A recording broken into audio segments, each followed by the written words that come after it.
Hello, Jessica Frost-Ballas here, and welcome back to my YouTube channel. Today I'm combining a few old and new sets with some stenciling to create this festive New Year's card. So let's get started. First, I blend my background using Distress Oxide inks. I blend abandoned coral, worn lipstick, and tattered rose onto a panel of white cardstock with blending brushes. I use a light hand and fade the tattered rose to white at the bottom of the panel. When using blending brushes, I blend a little excess ink off on a piece of scrap paper and then blend onto the paper from the edge. This helps avoid any harsh ink lines. Then I continue going back and forth between the colors until I have a smooth transition.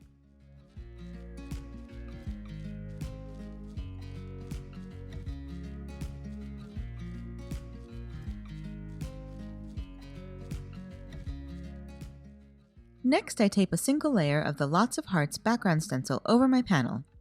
I use blending brushes to apply more ink over the stencil. I start with Festive Berries Distress Oxide ink at the top, and then blend the original 3 colors over the stencil, fading out at the bottom. The stencil has 2 layers, and if I used both, all those kind of blank spots on the first layer would be filled in with more hearts. But I decided to keep it a little simpler and just used the 1 layer.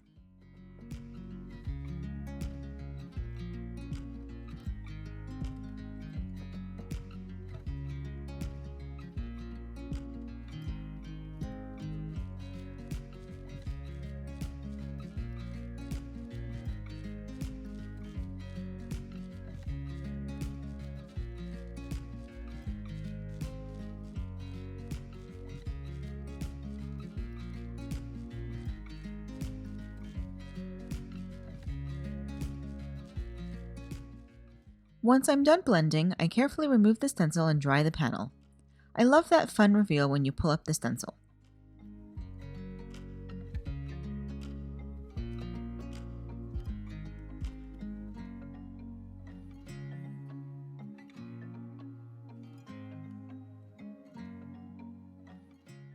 Once the panel is dry, I splatter it with water and then let it dry completely.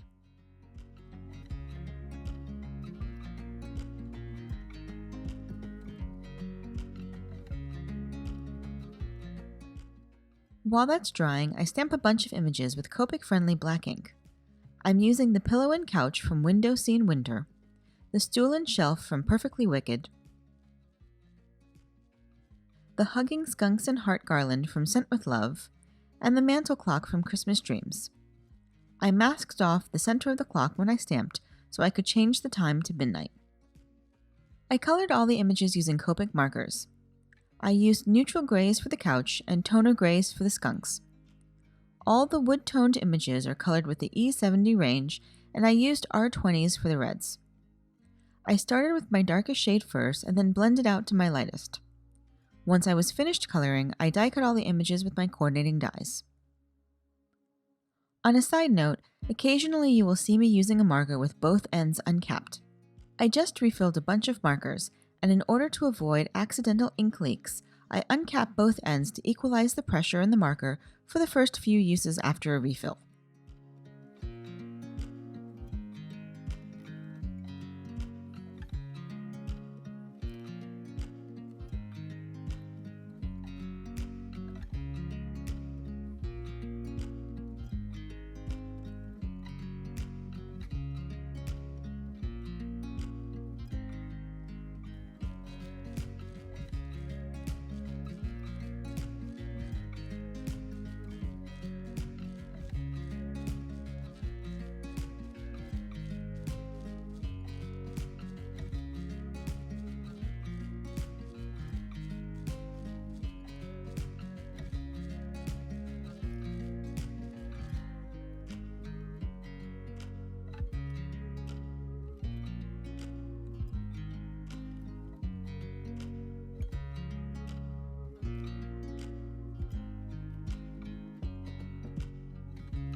Next, I die cut the small banner from Wavy Banners and reserved the cardstock piece I die cut it from. I placed the negative in my MISTI and used it to line up the sentiment. Then I fit the banner back into the negative using a piece of tacky tape to hold it in place from the back. I stamped the sentiment from Winter Wavy Sayings with embossing ink and heat embossed it with white embossing powder. Since the die is a solid die, it's easier to die cut first and then stamp to make sure the sentiment is centered properly. I die cut the Scripty Cheers die 3 times from black cardstock and once from black glitter cardstock and adhered them together to create a thick chipboard-like sentiment with a little dimension. I adhered it to my stenciled panel with liquid glue and used foam mounting tape to add the rest of the sentiment banner.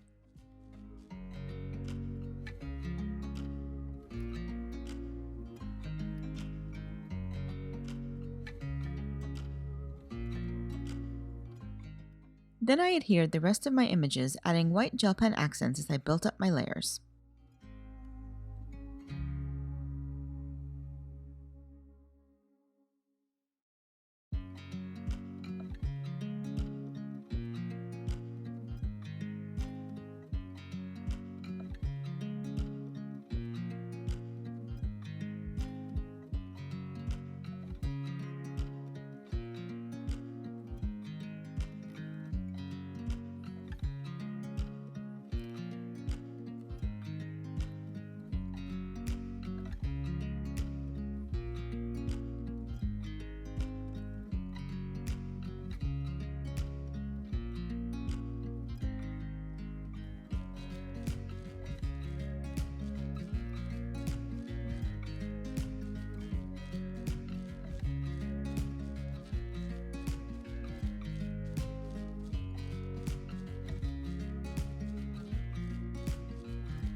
Finally, I added a little sparkly shimmer to the heart garland and Nouveau crystal glaze to the garland and clock face to finish the card.